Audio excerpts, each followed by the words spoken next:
उत्तराखंड के बाद राजस्थान में भी यूनिफॉर्म सिविल कोड को लेकर चर्चाएं तेज हो चुकी हैं। हमारे साथ इस समय बात करने के लिए राजस्थान की सरकार में मौजूदा कैबिनेट मंत्री डॉक्टर किरोड़ी लाल मीणा हैं।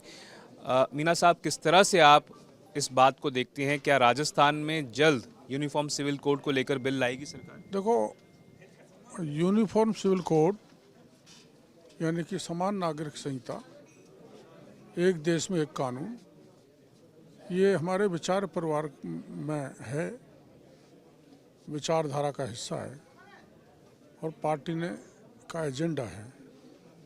तो उत्तराखंड में बिल लाए हैं, स्वागत योग्य है। मैंने राज्यसभा में भी एक प्राइवेट मेंबर बिल इस संबंध में पेश किया हुआ था, उसको स्वीकृति भी हो गई थी लेकिन चर्चा नहीं हो पाई थी। हम माननीय मुख्यमंत्री जी से बात करेंगे ताकि राजस्थान में भी उत्तराखंड की तर्ज पर समान नागरिक संहिता का बिल पारित कराया जा सके। क्या ये बिल इसी महीने आ सकता है सर, या फिर आपको लगता है कि हो सकता है कि समय इतना बीत चुका है और कामकाज इतना है? क्योंकि इस महीना में शायद संभव इसलिए नहीं है कि इसके पहले एक कमेटी बनानी पड़ेगी। कमेटी अपने परिणाम देगी, उसके आधार पर आगे बढ़ा जाएगा।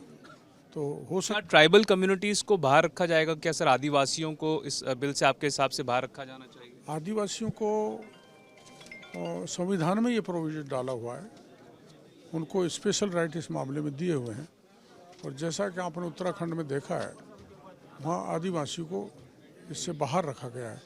तो यहाँ भी कोई ऐसा कानून लाया जाएगा तो आदिवासियों को बाहर रखा जाएगा। सर, यूनिफॉर्म सिविल कोड को लेकर विरोध भी हो रहा है। एक पक्ष ये भी है जो कह रहा है कि इसकी ज़रूरत क्या है? अगर 70 साल से ज़्यादा समय से देश मजबूत तरीके से चला है तो अब क्यों भाजपा इस बारे में बात कर रही है? उनका कहना है कि चुनाव करीब है, इसलिए इस प्रकार की बात। नहीं, ऐसा नहीं है। एक धर्म का व्यक्ति तो वो है जो 1 से 2 शादी कर सकता है, 3 शादी कर सकता है, कितनी भी संतान पैदा कर सकता है, और उसके परिवार की बेटी को अधिकार नहीं मिलता, चाहे वो मुसलमान ही हो।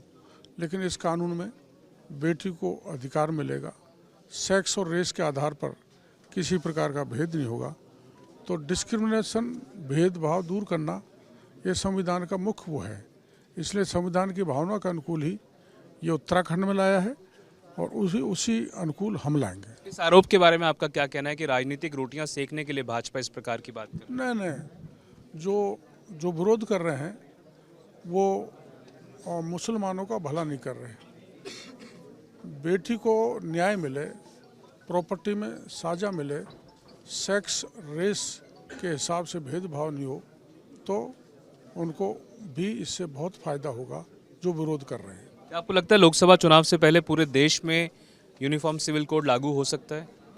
नहीं, ये तो नहीं कहा जा सकता, लेकिन अब पहल हो चुकी है तो वो चालू हो चुका है और लोकसभा चुनाव के बाद भी वो जारी रहेगा। तो साफ तौर पर डॉक्टर किरोड़ी लाल मीणा ये कहते हुए कि पहल हो चुकी है और यूनिफॉर्म सिविल कोड लागू होगा। कैमरा पर्सन मनीष के साथ मैं देवंकुर वधावन, जयपुर आज तक।